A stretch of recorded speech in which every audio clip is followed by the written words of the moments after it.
So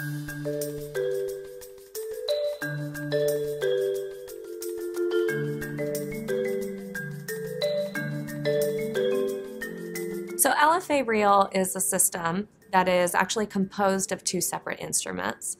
One is what we call a clinician-reported outcome, and that's an instrument for clinicians to assess lupus disease activity.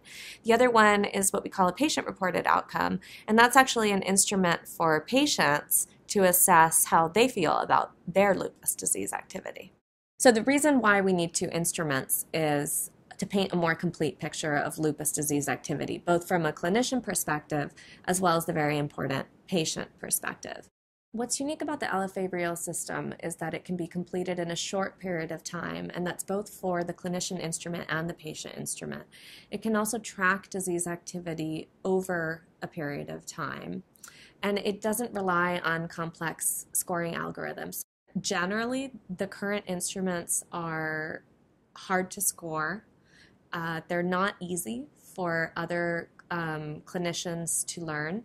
And most importantly, there is no system that currently has a clinician instrument and a patient instrument that both work together to paint a complete picture of lupus disease activity. So the data that we're presenting at ACR covers the work that we did in the in-depth interviews. Those were 11 in-depth interviews. Each of them was at least an hour long, where we asked people about their experience with lupus. We asked them how they track their lupus disease activity. And we asked them, what is most important to you when you're tracking lupus disease activity? And how do you differentiate between what is a flare and what you consider to be a chronic symptom? And then we used that information to do what we call a grounded analysis. Based on that, we created a conceptual framework, which we're also presenting at ACR. And the conceptual framework then informed the focus group discussions that we did all throughout the country, as well as the development of the tool, which we're currently working on now. We have a very, very strong network of experts in lupus that are located all around the country from incredible academic institutions, and we have access to those, and so we can really harness the relationships that we have to be able to work with all of our different partners at the same time and be able to test this system in multiple sites at the same time.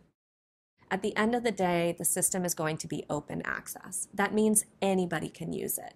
It will be something that will be revised and refined over time, and we're just at the very beginning of the journey right now. We're just starting off with an exploratory study right now, so what we're looking at is really trends in the research as far as the clinician instrument goes, and then as far as the patient instrument goes, we're just developing the patient instrument now. We have a much more in-depth pilot study that will happen with a number of different clinical sites all across the country.